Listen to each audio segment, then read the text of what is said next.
dubbii wal barbaachi Ameerikaaf Iraan itti fufiiram.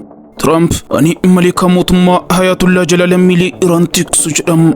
Iraan amma Ameerikaan ija keenyaan nutti dhufti jettim.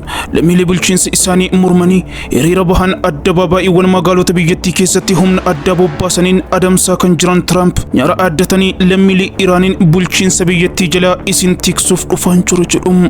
Dhimmi keessoo keenya waa'een biyyoolessaa keenya sarara diimaadha nu ifa kan jettu Iraan walaaltonni gama kanaan nutti dhufuu mitiiti waan akkana yaaduufu gatii guddaa kaffalu jechuun akeekkachiistim.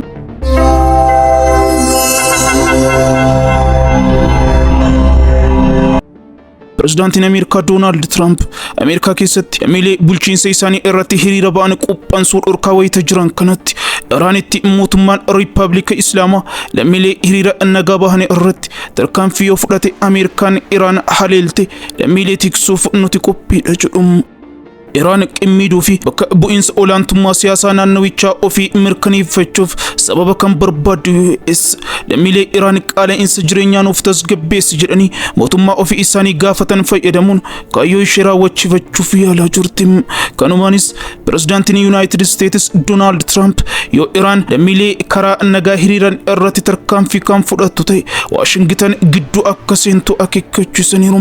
Yoo Iraan mormitoota nagaa rasaasaan rukuttee Washington gidduu seenti kan jedhan Trump Ameerikaan lammiilee tiksuuf humna guutuun garas deemuuf qophiidha jedhum. Waltajjii miidiyaa hawaasummaa isaanii Truth Social irratti Trump jimaata har'aa akkana jedhanim. Iraan kanneen karaa nagaa mormii dhageessisan rasaasaan yoo rukutte kunis aadaa isaanii yoo ta'e United States isaan baraarti. Nuti garas duuluuf qophii taanee jirra. Dhimma kanaaf xiyyeeffannoo nuuf kennuuf galatoomaa jedhanim. Iraanitti Desembarii 28 baazarii guddaa Teheraan keessatti gatiin riyaala Iraan maallaqa biyya alaa jijjiiruu irratti akka malee gadi bu'uu fi haalli dinagdee hammaataa dhufeen wal qabatee mormiin ka'e. Hiriira mormii kanaan yoo xiqqaate namoonni 5 ajjeefamuun gabaafameera jedha gabaasni TRT. Yaada Trump kanaaf deebii kennuudhaan afyaa'in paarlaamaa duraanii fi barreessaa mana marii nageenya biyyoolessaa ol aanaa Iraan ta'uun kan tajaajilan Ali Laarji'anii jimaata har'aa waltajjii miidiyaa hawaasummaa isaanii X kan duraan Twitter jedhamu irratti ergaa dabarsaniin Israa'eel fi US hiriira mormii kana keessaa harka qabaachuu himataniiru. Trump rakkoo biyya keessatti US akka gidduu seentu dubbachuun jeequmsa naannichaa guutuu fi dantaa Ameerikaa dabalatee balaarra kan buusu ta'uu hubachuu qabu jedhan Laarji'aniin X irratti ergaa dabarsan kanaan uummanni Ameerikaa Trump dhimma itti hin qoosamne akka jalqabe beekuu qaba loltoota ofii kunuunsuu qabus jedhaniim. Dubbiin Laarji'anii kun faana waraana bal'aa Ameerikaan naannicha keessaa qabdu kan eeru ta'uu hin oolu.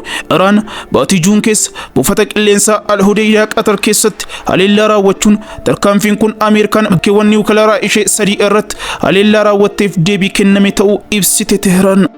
Dhaabbanni oduu Fars garee mirga namummaa Hingu'eeree mormii kanaan wal qabate walitti bu'iinsa mormitootaa fi humnoota nageenya biyyattii gidduutti uumamee lubbuun namoota darbuu gabaaseera. Kibba lixa Iraan magaalaa Loordihaan keessatti namoonni 2 yoo ajjeefaman Aznaat namoonni 3 akkasumas kan biraan ammoo Hudaashit keessatti du'uu yookaan ajjeefamuu isaa ibseera. Ejensichi qondaala naannoo maqaan isaa hin ibsamne wabeeffachuun kamisa darbe akka gabaasetti namoonni 150 ol naannoo Loordihaan Harmaal fi Tihaari keessatti walitti qabamanii dhaadannoo farra mootummaa dhageessisuu fi gamoo uummataa irratti dhagaa darbachuu isaanii gabaaseera. Poolisiin erga gidduu seenee booda mormitoonni tokko humnoota nageenyaa irratti dhukaasa banuun qondaalota hedduu kan madeessan si'a ta'u walitti bu'iinsaa kana namoonni 2 du'aniiru jechuun qondaalli kun natti himaniiru jedha ejensichi.